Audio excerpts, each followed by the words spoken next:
The late summer sun clung to the edge of the sky like it didn't want to leave. Its golden hue bathed the backyard in a quiet glow, warm, slow, forgiving. But nothing about what had just happened felt forgiving. I stood there breathless, with my back pressed against the half-fixed fence. My hands trembled, still resting on the rough, splintered wood. I could taste the salt of sweat on my lips, and something else. Something shameful. My white sundress, now wrinkled and clinging to my skin, felt more like evidence than clothing. I could still feel him. The silence around me was deafening. No birds, no lawn mowers, just my heartbeat pounding like a guilty drum in my chest. I never imagined it would happen. Not to me. Not here behind my own house in the backyard where I used to plant tulips and hang laundry. But it did. And the worst part, I let it happen. I didn't just allow it. I wanted it. He was everything I told myself I didn't need. Tall, silent eyes like midnight, and arms that looked carved from stone. His hands had calluses, the kind that told stories without words. His name was Marcus. He was my neighbor. And just moments ago, we crossed a line I swore I'd never even approach. And now, nothing would ever be the same. If you've ever felt torn between what's right and what feels real, if you've ever stood at a crossroads and didn't recognize the person staring back at you in the mirror, then this story might just stir something inside you. Comment below. Would you tell someone? Or take it to your grave? Subscribe to hear more true stories, raw, haunting, deeply human. Like this video, if you've ever faced a moment that changed everything. Because the story I'm about to tell isn't just mine. It could be yours or someone you know. Let's begin. My name is Lauren. I'm 42 years old. I live in a quiet, tree-lined neighborhood in Savannah, Georgia. The kind of place where people wave from their porches and talk about the weather more than their feelings. From the outside, my life looks fine, safe, stable, predictable. I have a husband, Greg, a good man by most standards. He's never raised his voice, never stayed out late, never forgot my birthday. But somewhere along the way, we stopped being us. Greg is a tax consultant. He's brilliant with numbers, charts, deadlines, but not so much with people, especially me. Over time, his affection turned into routine. Our conversations became grocery lists and schedule reminders. Our bed, once a place of warmth, became just another item in the house we barely noticed. I used to reach for him at night. At first, he'd hold my hand, then he'd turn over. Eventually, I stopped trying. It's not that he doesn't love me. I think in his own quiet way, he still does. But he doesn't see me anymore. Not really. And the truth is, I don't remember the last time I truly felt wanted. I've done everything right. I've kept the house clean, cooked dinner, smiled at dinner parties, played the supportive wife. But there's a kind of emptiness that builds slow and quiet like water seeping into wood. You don't notice until one day it creaks. Then it cracks. Some days I stand in the kitchen staring at the sink full of dishes and wonder, is this it? Is this what the rest of my life is supposed to feel like? He lived 2 houses down. His name was Marcus. I didn't know much about him. He wasn't the type to attend neighborhood cookouts or wave at every car passing by. He kept to himself. But even in his silence, he stood out. He was tall, maybe 6'3", with shoulders broad enough to carry the weight of the world, and maybe some of it actually lived in his eyes. His skin, dark and smooth, caught the sun like it had a quiet fire of its own. He always wore sleeveless shirts in the summer, not to show off, but because working outdoors was part of his rhythm. I used to watch him sometimes, not in a creepy way, just observing. There was something calming about his presence, something certain. He had a teenage daughter quiet like him. I'd see her sometimes in the passenger seat of his truck. No one ever mentioned his wife, and I never asked. There was a kind of sadness to him that didn't need explaining. The first time we spoke, it was about the fence. Ours had been falling apart for weeks, weathered and leaning like it was tired of standing. Greg had promised to fix it, but between his work and his indifference, it stayed broken. One Friday morning, as I was sipping coffee on the back porch, Marcus walked over, a hammer in one hand, a measuring tape clipped to his jeans. His shirt was soaked with sweat, and his voice was low steady. "I noticed your fence is sagging. Want a hand fixing it?" I nodded too quickly. "That would be great. Thank you." He didn't smile, but he held my gaze for a moment longer than most people do. It was the kind of look that doesn't need a second sentence, just presence. That afternoon, he came back with tools and wood. I changed into something light, a sundress I hadn't worn in months. I told myself it was because of the heat, but part of me knew better. There was a weight in the air that day, not heavy, but charged. And when our eyes met again, something unspoken passed between us, a spark. The first hour was innocent. Marcus measured, sawed, hammered. I brought him lemonade. We made small talk, the kind you make when you're pretending you don't feel the electricity in the air. I laughed too hard at one of his dry jokes. He noticed, but didn't say anything. His arms flexed with every swing of the hammer, the muscles in his back tightening beneath the thin fabric of his shirt. I tried not to stare. I failed. At some point, the sun dipped lower, and the shadows stretched across the yard like long fingers pulling time forward. Marcus stood to wipe the sweat from his forehead. His eyes met mine, and for a moment, the air thickened. No birds chirped, no breeze moved. Just that look. "You all right?" he asked, voice low. "Hot," I said, though I wasn't sure if I meant the weather. Or him. Maybe both. He gave a single nod, then looked at the fence. "Could use a break." "There's some shade back there," I said, pointing behind the fence where the trees clustered. "Nobody ever goes back there."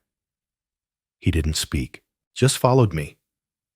Behind the fence, it was quieter, like we'd stepped out of the world and into a space with no consequences. The trees hushed the wind. The fence blocked the view. Only the hum of tension remained. He stood close. Too close. I could feel the warmth of his skin even without touching him. When he leaned in slow and steady, I could have stepped back. I could have said no, but I didn't. When our lips met, it wasn't soft. It was fire meeting gasoline, sudden, consuming, inevitable. I gasped. His hands found my waist. My back pressed against the fence, breath caught in my throat. There was no script, no hesitation, only the echo of every lonely night I'd buried beneath routine and polite smiles. My fingers gripped his shirt like an anchor. His touch was firm, but never forceful, like a man who knew exactly where the edge was and how to cross it with care. Time bent. Reality faded. When we finally pulled apart, we were both breathless, eyes wide, hearts pounding. We didn't speak. We didn't need to. The first time should have been the last. That's what I told myself over and over. I spent that night sitting on the edge of the bathtub, water running, but untouched, trying to scrub away something that wasn't on my skin. I whispered prayers I hadn't said in years. I promised myself it wouldn't happen again. But it did. It started with glances, short stolen. Then it became proximity, finding reasons to be outside when he was, lingering just long enough. A question here, a look there, and then another kiss, another secret, another reason not to stop. The second time happened in his garage, the scent of oil and old wood mixed with heat. He moved a workbench aside like it weighed nothing. I sat on it without being asked. We didn't talk much. It wasn't about words. It became a rhythm, a hidden life behind the curtain of my real one. In the mornings, I packed Greg's lunch, kissed his cheek, told him to drive safe.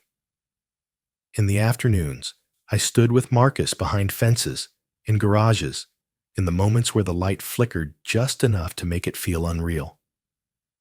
I told myself it was physical, that it didn't mean anything, that I still loved my husband. But that was the lie I needed to tell just to sleep at night. Because every time Marcus touched me, I felt alive again. I felt seen, desired. And then I'd go home and make dinner, wash dishes, and play the part of the loyal wife. I was two women, one dressed in cotton, and smiles the other in secrets and skin. It wasn't just the thrill, it was the escape from the silence, from the repetition, from the ache of being invisible in my own home. And as wrong as it was, it felt terrifyingly right. It was a Tuesday, quiet, ordinary. Greg had left for work early, kissed my forehead like usual. I pretended to be asleep. It was easier than lying with my eyes open. I spent the morning folding laundry that was already folded, scrubbing countertops that were already clean, trying to outrun the silence in the house. Just after noon, there was a soft knock at the back door. I didn't have to look. I already knew. Marcus stood there, shirtless, sweat glistening on his chest, but this time, no smile. Just a look I hadn't seen before. Heavy, serious. "We need to talk," he said, stepping inside without waiting for permission. I backed away suddenly, unsure of everything. He stood by the sink, rubbing his hands together like he was working up the nerve. Whatever we're doing, we can't keep doing it." I didn't answer. I couldn't. He looked at me, jaw tight. "You're married, Lauren. This is wrong. I know that. You know that." He was right. But then I stepped closer, and in the softest voice, I whispered, "Then why does it feel so right?" That broke him. He grabbed me not out of rage, but desperation. Like he'd been holding his breath since the moment we first kissed, and could finally exhale. Our bodies collided in the middle of the kitchen against the refrigerator dishes clinking in the sink behind us. It wasn't gentle. It wasn't poetic. It was chaos, raw and flawed and frighteningly human. After I lay on the cold tile, heart-racing clothes, half wrapped around me like a confession. Marcus stood breathing hard, running a hand through his hair. "This has to be the last time," he said. He meant it. But as he looked back, before walking out the door, I saw it in his eyes, the same fire I felt in mine. We were drowning, and neither of us wanted to be saved. Greg came home early, too early. I was in the kitchen, wiping down a counter that didn't need cleaning. I heard the front door close, then the sound of his shoes. Not rushed, not casual, measured, like someone walking toward a sentence they're about to deliver. He appeared in the doorway, holding nothing but a USB drive.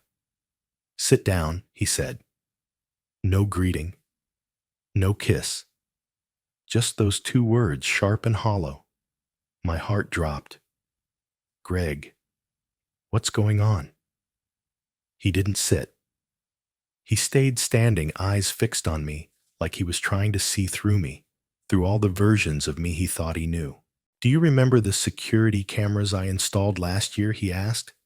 The ones you rolled your eyes at when I said I'd put one in the kitchen? My mouth went dry. I never thought I'd have to check them, he continued, voice rising. Until today. Until something just didn't feel right. So I checked. And guess what? Lauren. He slammed the USB on the counter. I saw you. I tried to speak, but the words stuck somewhere in my throat. My lips moved, but nothing came out. I saw you. He shouted, his voice cracking into something raw, wounded. Right there. In this kitchen. With him. He pointed toward the counter, the one I was leaning on, the one I had betrayed him on. I watched you let him in, like he belonged here, like this was his home, like I didn't exist. Tears welled up in my eyes, but I didn't dare let them fall. I thought I was going insane, Lauren, he said, voice breaking, full of rage and heartbreak. I replayed it 5 times. I didn't want to believe it. I prayed I was wrong, but it was real. It was you. He backed away as if the air near me was contaminated. You lied to my face. Again. And again. While I kissed you goodnight, while I brought you flowers, while I tried to keep us together. His fists clenched, jaw tight. And the worst part, he whispered, eyes glassy now. You didn't even look sorry. Not in the video. Not now. Greg, please. I managed to say barely above a whisper. No, he shouted, slamming his hand on the counter so hard a glass toppled and shattered on the floor. Don't speak. Don't beg. Don't you dare make yourself the victim now. Silence fell like a bomb. My breath caught in my chest. Then the shift. He turned away, breathing heavy, shoulders trembling. And when he turned back, something was gone from his eyes. Not just the anger, but the love. I want a divorce. His voice was calm, not cold, just empty. And as he walked out, he didn't slam the door. He didn't say another word. He left behind a silence louder than any scream. And somehow, that was worse. The door didn't slam when Greg left. That's what haunted me most. Not the yelling, not the shattered glass, but the silence. He didn't pack right away. He slept in the guest room for 2 nights. We didn't speak. Not even once. He moved like a ghost through the house, opening drawers, folding shirts, avoiding eye contact like I was a stranger with a knife. I wanted him to scream again. I wanted him to curse, to throw things, to do anything that looked like love in disguise. But he didn't. He just vanished. Quietly. On the 3rd morning, I woke up to the sound of a suitcase rolling across the hardwood floor. By the time I got to the living room, he was gone. No note, no goodbye. Just his coffee mug in the sink, the one that said, "World's okayest husband." I stared at it for a long time. Marcus didn't come back either. His garage stayed shut. His blinds never opened. For a week I saw no sign of him. No shirtless lawn mowing. No casual wave. Just absence. He was gone too. And me, I was left in the echo of everything I had destroyed. The house felt unfamiliar, like it had swallowed me. The kitchen held the scent of betrayal. The hallway echoed with Greg's footsteps that no longer came. The bedroom. Our bedroom was too quiet, too cold. I tried to sleep on the couch, then the floor, as if changing locations could change reality. I cleaned obsessively, scrubbed every surface, washed sheets twice, threw out the dress I wore that day behind the fence. But guilt is not a stain that lifts. It lives in the corners, in the silence, in the sound of a door that didn't slam. I checked Marcus's porch every morning like a ritual, hoping for something, an apology, a sign, a reason. But all I ever got was nothing. Nothing but consequences. I didn't lose everything in a single moment. I lost it little by little with every secret, every lie, every choice to feel good instead of be good. Now all I had left was an empty house and the sound of a quiet I created. It's been 3 weeks. No calls, no knocks, no second chances. Greg hasn't reached out. Marcus hasn't returned. Life around me has moved on. The neighbors still water. Their lawns take out the trash wave at passing cars. But my world is paused. I sit on the porch most mornings now. Same spot where it all began, a mug of lukewarm coffee in hand eyes fixed on the fence. It's still there, straight, sturdy, repaired. Funny how the thing that broke me still stands. It doesn't creak, doesn't lean, looks stronger than ever, like nothing ever happened here. But I know better, because behind that fence, I let something into my life that I couldn't contain.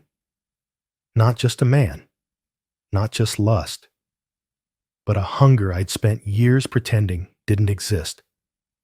I've asked myself 100 times if I could go back. Would I do it differently? I want to say yes. I want to say I'd shut the door, turn away, hold on tighter to Greg. I want to say I would have remembered the vows, the promises, the quiet kind of love that doesn't always shout but stays. But here's the truth. I'm still ashamed to admit, part of me still remembers the way Marcus looked at me like I wasn't invisible, like I mattered, like I was alive.